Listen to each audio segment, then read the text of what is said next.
Step into a world where adversity transforms into opportunity with a man who rewrote his destiny from the confines of a prison cell to the halls of Harvard. Welcome to Fordify Live with your host, Ford Saeks. Today, we're excited to hear from Andre Norman. He's famously known as the Ambassador of Hope. He's also the founder of Second Chance University. I want you to join us as he shares insights on overcoming obstacles, the power of education, and his mission to foster change both inside and outside the prison system. Now, we're in for a special treat. This is Andre Norman. We are live right now on Facebook, LinkedIn, and a few other places, and YouTube. And this also becomes the audio for the Business Growth Show podcast. Andre Norman, I call him Dre. I've known him for quite a while. And his story is amazing because he actually went from maximum security prison to Harvard University and then becoming the founder of Second Chance University. Andre, Dre, welcome to Fordify Live.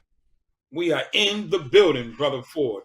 All right. Well, I want to know. So for those listeners who may not know your backstory, before we get into what you're currently doing now, how did you go from a maximum security prison to actually being invited to Harvard and High Point University and brands around the world? Well, when I was sitting in maximum security prison, I was actually in solitary confinement. I was locked in a basement for 2.5 years. And while I was down there, away from my friends, away from the gang, away from all the trauma and drama, I started asking myself some real questions. Is this the life that I want? I realized I had become the king of nowhere. And it settled it. I run the prison. I'm the top gang member here. I'm running things, but I'm the king of nowhere. Nobody in society, nobody around the world cares that I'm the boss of a prison block that nobody cares anything about. So I said, this isn't good. So I said, first, I want to change my life and do something different. So I sat down and I said, well, what do I want to do? I said, I want to be free. And I realized free is just a parking lot. As soon as you hit the parking lot, you're free, your goals achieved, and you fall apart. And 70% of people who get free come back to jail. I said, I want to be successful because successful people don't come here. I picked Harvard University because it's the only school I knew the name of. I'm from Boston. Then I made up my mind that this is what I wanted to do. My friends, my mom, my grandmother, my dad, they all told me I couldn't do it. I was black. I'm a gang member. I'm violent. I'm in the hole. They told me all the reasons I couldn't read. I got no money. You can't go to Harvard. So I went in my cell. I looked in my mirror. I said, what's inside of me that's stopping this from happening? Because so often I spent my entire life blaming other people. My dad didn't take me to the park. My mom didn't buy me school clothes. This didn't happen. I had all the excuses for not being successful. I had all the excuses for not being someplace I could have and should have been. It was everybody's fault but mine. Took accountability. I got some mentorship, and I actually showed up every single day, 20 hours a day for 8 years straight. I couldn't take a day off. And for 8 years straight, 20 hours a day, nose to the grindstone, and taught myself how to read, went to anger management, went to programs, taught myself the law, became a jailhouse lawyer, overturned my case on appeal, and I came home with a goal and a dream to attend Harvard.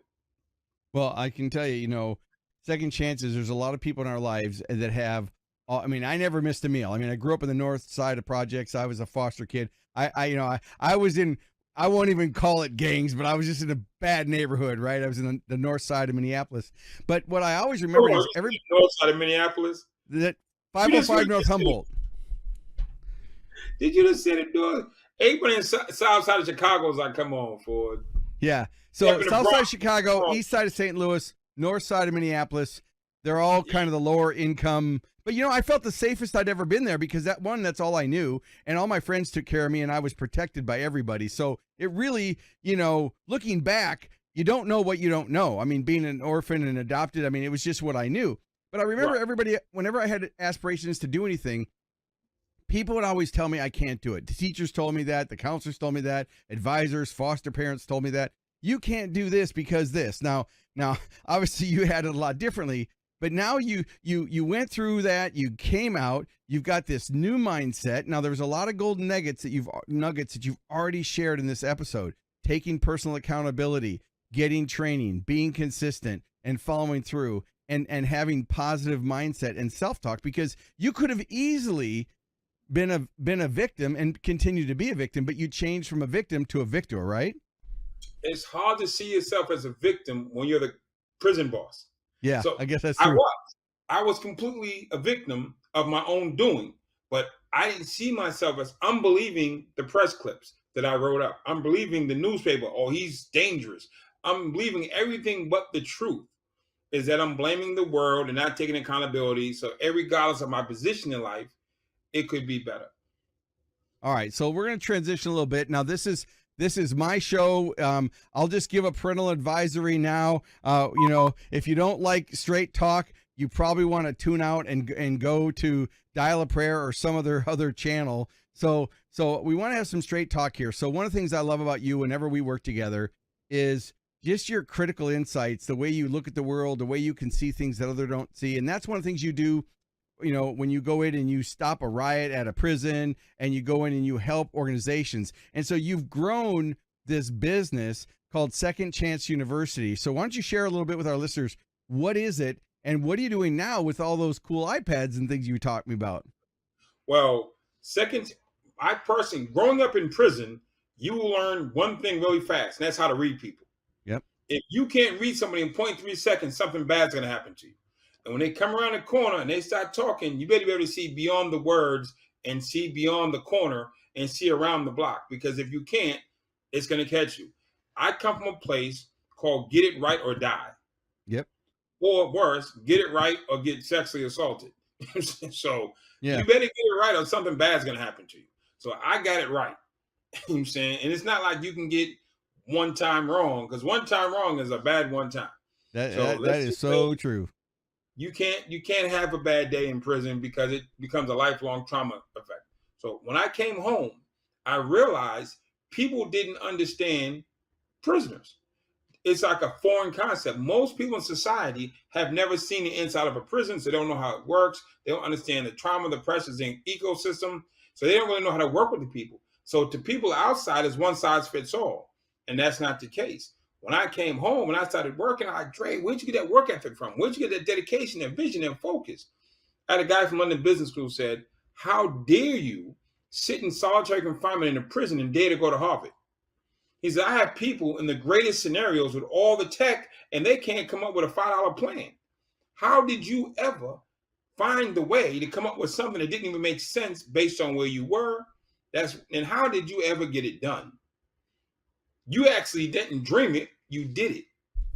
What were the steps that you took to go from solitary confinement to freedom to Harvard? They wanted to know the steps because they said, I have all these people with the greatest minds, but they don't have that type of vision, dedication, follow through, commitment, resilience. And they brought me to London Business School. They said, if he can do this with gang members and prostitutes, what can he do with businessmen? And they put me in a room at London Business School with Deutsche Bank first. And I had the conversation with Deutsche Bank and went great. Then they brought me back, it was British Petroleum. Then they brought me back, it was Daniel Foods. And they brought me back, it was Ericsson Mobile. They kept saying, get in that room, do your thing. And the messaging of not having and having to create from nothing and less than nothing, but achieving resonated. They're like, well, if he can do that, what can we do? If he can figure it out with adverse circumstances, max security prison, guards, dogs, and gangs, and he figured out how to communicate in that space, does that communication system work in a corporate setting? And the answer is yes. And does it work at home with your kids? The answer is yes. Does it work at the supermarket? The answer is yes. You would not want to negotiate with me on the other side of the table because I don't lose. Because I'm used to negotiating for my life. This isn't a deal. If I lose the deal, I might lose my life. So I negotiate really, really, really, really strongly. And I'm effective. And I teach those tools that I had to sharpen in prison, not just knives, but the mind and the words to all the people out here now, because pressure makes diamonds. And if you've not been put under pressure, you can be good. You can be okay. But when you're fighting for your life, you get to get good at a whole nother level. And I think that a lot of people have such victimhood mentality. I mean, you listen to people today, and I'm not going to wide brush people like millennials or anything, but certainly you listen to workers today, they're not intrinsically motivated. They're blaming everybody else. They're blaming the government, the economy, the environment, their parents, their job, their school. They're looking for a reason not to do it instead of looking for a reason to do it. I know for me, what changed my life was actually I was I wasn't in prison. It was jail. And jail is completely different, everybody, than prison. I was in jail. I wasn't in prison. I was in a cell 6 foot by 9 foot thinking to myself, maybe I haven't had the best life choices. I was arrested for grand theft auto. One of the things I didn't actually do, but certainly could have been in jail for. And one of the guards gave me a cassette program called The Strangest Secret by Earl Nightingale. And that was the first thing that actually pivoted my mind to, hey, I was always told you're going to die before you're 25. I had no outlook. I had no positive vision until someone gave it. And I think the real lesson here is a quote I heard a long time ago, which is, once your mind is stretched by a new idea, it never regains the same shape. And so that's one of the advantages of, like you and I, when we go into organizations and share our insights or our stories, it's not because we have all the answers. It's because we're the catalyst to help them see the things that they don't see, to bridge the gap from where they are to where they want to go. But the folks who are making excuses, blaming the government, I was that. So that's why our message hits. They do it at work. I did it in life. Yep. They do it inside the confines of a business. I did it in confines of a prison. And I was super committed to blaming everybody else. I was super committed to not being accountable. I was super committed that the world is against me and conspiracy theories. When I got all that stuff out of my head and I achieved who I was supposed to be and it accepted me, good, bad, and in between, I was able to strive. And I went from the basement of prison to the White House, to Congress, to London Business School, to the UN. So we can take your people and shift them into a place of being super competitive and super, I'm saying, great in their space. And then I've been doing this for 25 years, Ford. And I've been to 25 countries, 30 countries, from Saudi Arabia to Australia to Sweden to Germany, all throughout the Latin America. And so, ¿cuánto yo quiero se habla? Buenos días, but toda persona vive en Honduras, Guatemala, Costa Rica, España, Colombia. I work with listen, I was down in Guatemala and I had to learn Spanish to survive. And no habla español. No habla español. But I've been helping corporations. When George Floyd died, every white friend I had called me because they didn't understand the space. They wanted to make a difference. So when they called me, they were like, hey, and my friends are like, man, white people been out of order forever. They need this punishment. I said, dude, we've been waiting 400 years for this phone call. Answer the damn phone. This isn't a time to grandstand or be on a box. You can have your personal emotion. This is a time of change. This is a watershed moment. Help these people across the goddamn water and stop being too proud to say it's their turn. So I help people. And when I've been home, my heart is always going to be for everybody, kids and people in prison. So there's a platform. It's called Securus. This is a prison tablet. There are 650,000 of these in the hands of prisoners right now. Not next week, not at right now. 650,000 people have one of these in their hand. And I create content, educational content, mindset content, how to change your life, trainings. I put it on here. And Second Chance University has 650,000 prisoners across the country studying and learning. So we have the largest university in the world. There's no other university with 650,000 students that I know of. If there's out there, I'll stand corrected. No, that's amazing, man. That and I think what it does is it provides a conduit for them to hear things that they've never heard before, or maybe they've heard before, but they're going to hear it differently. And you become a third-party endorsement. I mean, when you say it, it's real, right? I mean, it's someone who's been there and done that, who can relate. You speak the language, you understand the mindset, and so it's going to resonate a lot more than, say, something else that they might have heard. What I always say to people, if you were on vacation someplace in the Middle East and a terrorist group kidnaps you and puts you in a camp and you're in this war camp held by terrorists, how long would you have to be there before you trusted them? The answer is never. Right. You can be there 5 years. You'll eat the food. You go out to, you will never trust them because they're your enemy. In prison, people don't trust the government. The people who work for you, sometimes they see you as taking them hostage. You're holding their dream hostage. And so they look at you like, I'll never trust you. When I walk in, I'm someone they know, trust, and love, and they can identify with. So I can say, hey, this is okay. Trust this one. And they need somebody that they know, trust, and love. Not someone that's giving them a check or a pat on the back. Someone they know, trust, and love. I represent no trust and love. So I bring in the message of the CEO. I bring in the message of, I'm saying, civil commitment. I bring in the message of do better. So on here, we had Keith Cunningham from Rich Dad Poor Dad, the original Rich Dad. We had the original Rich Dad did a video, and it's on here. And he's one of the top business minds on the planet. So they're not getting garbage. So often we give people in prison garbage information because we figure, well, what are they going to do with it? If you give us great information, you produce more Andres. You give us great information, we produce more Fords. You got great information. Come on, Earl Nightingale, that's one of the best of the best of the best. They didn't give you some $5 guy who made a CD in his basement. You got one of the best thinking minds ever to feed into you, and you had a virgin mind. So when I got the information, it was like there was nothing to compete with it. Right. People in jail need Earl Nightingale, Keith Cunningham, Dan Sullivan, Chris Foss. You know what I'm saying? Go down the list, Joe Polish. They need Anito Cobain. They need the greatest minds. If we want real change, we have to give real information. Stop sending this $5 ChatGPT garbage to these people and give them real people and real information that's going to hold them accountable, challenge their thinking, and elevate their lives. So what do you suppose? So if you're talking to, we've got listeners now that are business owners, executives, private equity groups, franchisees, franchisors. We have a whole gamut of listeners.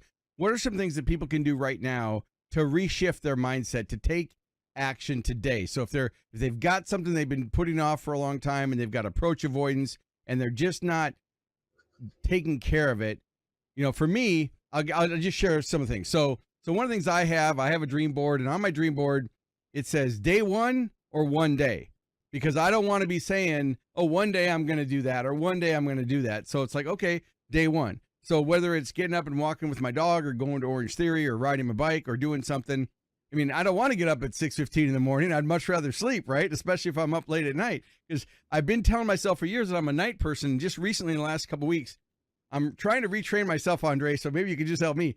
We'll just talk like no one else is listening, right? Even though we're live right now on a bunch of channels.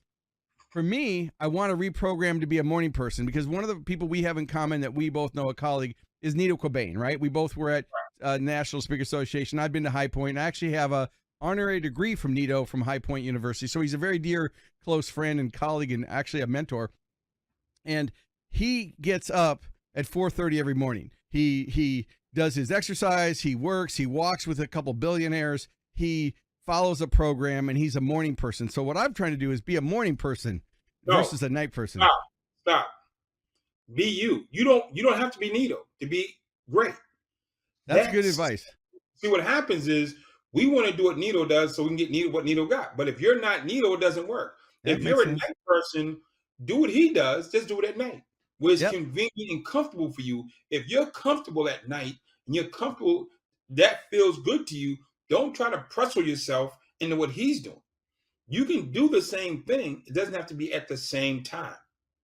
There's no law. I say that when I'm talking about marketing to other brands, but I've never. It's like sometimes we need to drink our own Kool-Aid, right? I have to hear it from you. It's like I'll come home and I'll tell my wife something about nutrition. She's in health and fitness, and I'll tell her something about keto or diets, and she's like, "Jesus Christ, are you?" Sorry, language. Well, I can push the button, but she's like, "Are you kidding me? I've been telling you that for years." So I just heard it in a new way from someone I know, like, and trust. So that's going to change my belief system, which now I'm going to be able to be more proactive and have less stress because I'm not trying to follow somebody else's path. I'm learning what they did.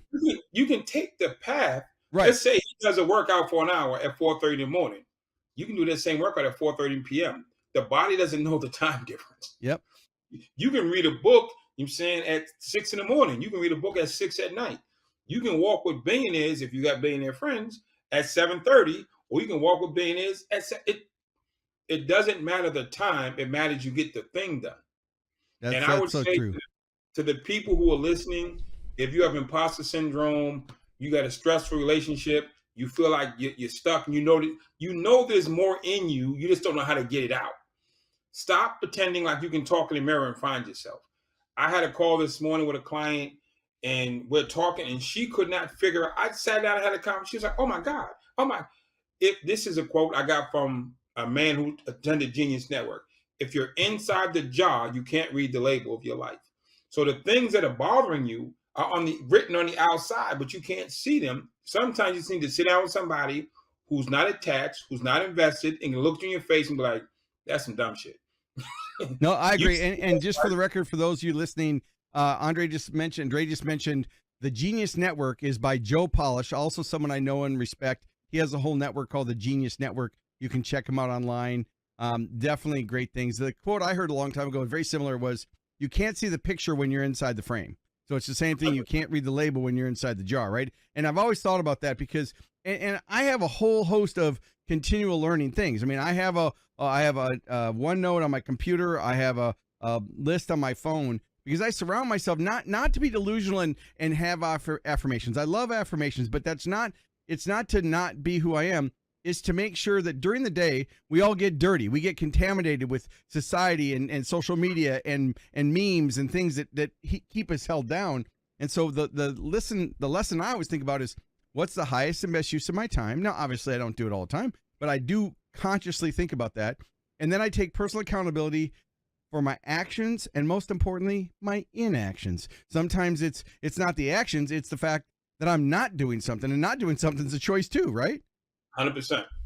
I would say to people, sit with some. I sit with people because I don't look like their friends. You're not going to see me at the golf club or none of that. You can sit and have a real honest conversation. I'm like, yo. And I read people. I read through people. I had a conversation with a gentleman when I was in another country. He said, hey, white guy, he said, I'm going to start this business on the north side of the country. Can you sit down and talk to me about it? It's borders Somalia. They would just say that. They have pirates in Somalia. So this tall, white, blonde guy wants to open a business 20 miles from Somalia. We start talking. I'm like, why you want to open a business there? And he started explaining to me this, and the other. At the end of the day, what it came down to was he was fighting with his wife about some stuff, and he wanted his wife to take notice. So he figured, if I do this dangerous job, she's going to come to me and tell me no. And when she tells me no, it creates a conversation that I can tell her how I really feel about what she's doing and not doing. I'm like, dude, don't bluff your wife. Sounds like a lot of bullshit. I said, don't bluff your wife. Don't bluff your wife. But he gave it to me like it was a business thing that he's trying to figure out. The truth was, he was in conflict with his wife and his own feelings. He didn't know how to have a straight conversation. Right. So we shot right past the business thing and got to the real root, but he didn't know how to ask for help. So he mastered it as a business help. People on this call have imposter syndrome. People on this call have out of control kids. People on this call, you know what I'm saying, they don't feel like they can do or they're doing enough. People on this call is like, I'm scared to talk to black people. I'm not scared, but I don't know how to talk to black people. So D&I, whatever you want to call it. We got black people that are listeners, but I get it. We can watch them on TV, but having to sit down and having a conversation, what does that really look like? Am I going to be a racist and they're going to call me on something? And all this, the stuff that's in the back of your head, you're like, I don't want to deal with that. I don't want to be uncomfortable. I want to be so comfortable. You know what they say comfortable is the enemy of success and progress. So you need to sit down with a black guy or a Spanish guy. You need to sit down with somebody that doesn't look like you and opposite you that can bring that out of you. If you got it in you and you've been through some stuff, until it comes out, it sits in you. So the not being sure, the whatever. If your kids are struggling, you'll never do good in business. Yeah, it's true. I had a lady call me today. Her husband's on drugs and she's stressed out and she's trying to run a business and take care of her husband.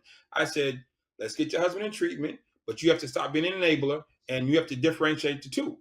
And we walk through that. So if your kids are struggling, I don't care how great a mind, where you went to college, we have to get them together. Don't jump over your own to go save somebody else's, because you're not going to be much good when you get there. So I always say to people, before you bring me for your business or a seminar or talk, how's your kids doing? How's your marriage? How's your community? Are they doing fentanyl in your community? Are they smoking weed in your community? Are they having the kids getting in bullying at your schools? Let's not solve a business problem, because a business is an extension of your family. And if your family's not right, your business will never be right. It won't go the other way around. Yeah, I learned a long time ago, I think from Les Brown, when I managed him for 3 years back in the early 90s. And, he used to say, how you do one thing is how you do everything. And it's always resonated with me. You can try to separate. And the whole thing about balance, life balance. I don't believe in life balance. I believe that you should decide what your passion is, but you're not going to give equal amounts to everything. No. I just think that's delusional, right? You have to really look at, to be great at anything, you have to put more effort in than everybody else. I mean, you have to be able to willing to be uncomfortable. I learned a long time ago, and I think from maybe it was an event, I worked with some people, and I worked with some teams with Tony Robbins, and one of the things he talked about was comfort or success is on the outside of comfort, right? Your successful is equal to the level of how willing you are to be uncomfortable. Now, for me, I've always been a risk taker, right? So I'm risk adverse. I have a really high risk tolerance, and my wife is a complete security tolerance. And so I had to learn as an entrepreneur, I share everything. I'm very open. I'm very direct, but I also know that the belief system is different for someone who's got high risk and who's an entrepreneur. And I know our listeners have that. They may have someone on their team or their leader who's, if you go back to EOS or, Gino Wickman's thing, there's the visionary and the integrator. The visionary has the vision and is the critical thinker and the idea person. And then you need the integrator to actually get stuff done. So it takes everything. Yeah. So most people I know who are going through something, whether it's in their family or whether it's some personal, they double down at work. They become more focused because that's their escape. Yeah. They escape to work. They escape to their business. They start a new business. What do entrepreneurs do when they're stressed out? They start a new business. That's right. They do. So let's slow down. And instead of starting a new business, let's start a new page in life. I'm more focused on making better people than just better businesses. I believe if you make better people, the better business is automatic. The gifting, the intelligence, the insights, the business acumen is there. I had all the gifts that I had now. I walk at Harvard. I walk at NSA. I walk at High Point. I walk at U. Where did all this? I had it since birth. I just had things in my way there were unresolved issues. Until I resolved these issues, I could never ascend to where I am now. I had to resolve my issues. I sat in the basement of the prison with issues. My question is, what prison are you sitting in?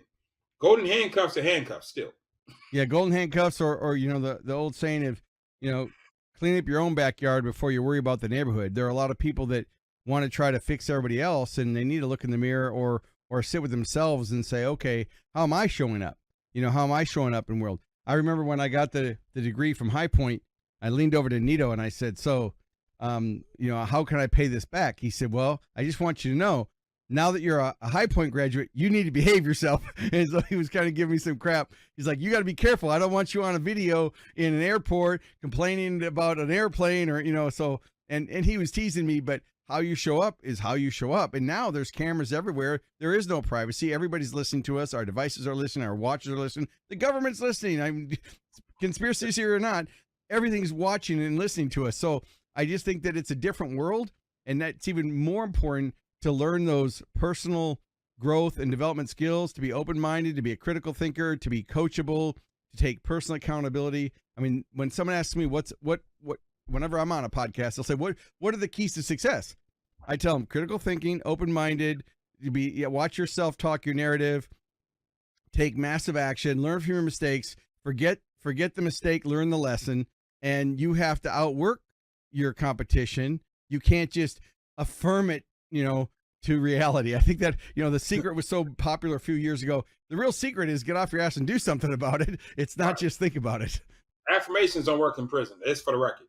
Right. Yeah. Well, yeah, you can have, that's a new line, right? That's your new tweet for today. Affirmations don't work in prison. No, they can help move your mindset, but you got to do a lot more. You got to take action. Right. So lessons. It's like, okay, well, what is this guy? He's been in jail. How's he going to help me? Oh, he's from the other side of town. He's black. How's he going to help me? I got this. I do business with Visa, MasterCard, BlackRock, I'm saying Best Buy, Southern. Every $1 billion company you can think of, I sat in the office, and they want real, raw, right now. They want the truth. If you want a consultant that's going to come in and say, what time is it? Give me your watch. And you can get that. You can get all the consultants that can tell you the time holding your watch. Or you can get the consultant or the person that's going to come in and tell you, listen, this is what it is. And I go into businesses. The way I walk around prison, and I saw all the gaps. How are we going to smuggle drugs in? And how are we going to move knives? And I had to walk through a prison and look at every glitch that allowed me to do something. When I walk into a business, I look for every glitch that allows somebody to steal, not work, be not efficient, things not to move, communication chains. I look at every glitch as if I'm walking around a prison. Then I make a list of the glitches. These are glitches in your company, whether it's how things are set up, the flow, whatever it is, staffing, reporting systems. And I show you your glitches. Then I show you how to close those glitches. Well, I And think then a lot of executive team. Yeah, go ahead. then I show them how to close the glitches and how to talk to people. I had to deal with the Italians, I had to deal with the Mexicans, I had to deal with the blacks, I had to deal with the guards, I had to deal with a lot of different people and communicate across the board. It's not just, oh, you're a gang member and you just walk bang on your chest. My job was negotiating and mediating.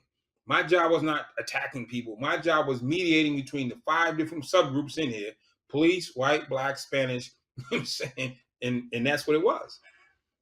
Well, I just think that so often, you've got people that are delusional about what the real problems are. Whenever I go into an organization as it relates to business growth, they'll say, well, we're having trouble finding, attracting, and engaging top talent. Every organization is dealing with staffing issues, leadership issues. And it's always interesting to me because, Dre, sometimes it's culture, sometimes it's leadership, sometimes it's management, team building, communication, change.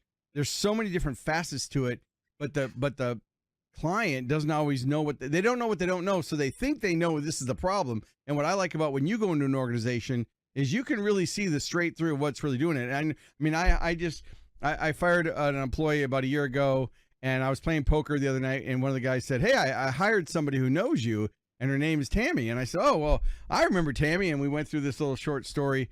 And I said, well, she talks a good game, but, you need to make sure she actually follows through, because there's those people who can talk a good game, but then there's people that can see right through it. Oh, listen. And as far as employees, I'm working with a lot of HR companies that this goes to 650,000 prisoners right now. And we're creating trainings. So say you're a hotel and you need help, definitely need help. You need help in the stock room or whatever the room. And you're going to give us a video training. And we're going to take that video training, we're going to put it on here. And then inmates can self-select and watch your video training for the next 2, 3, 4, 5 years. And when they walk out of prison, you get them a competency test, and then you can put them in your program, you hire them. But if I watch a video for 6 years of your training, I'm going to come home, I'm going to be the best dude at that, better than anybody in your business. 2 reasons. 1, I've been watching it for 6 years. Then 2, you know what I'm saying? When I show up, I really need this. I'm bought in, built.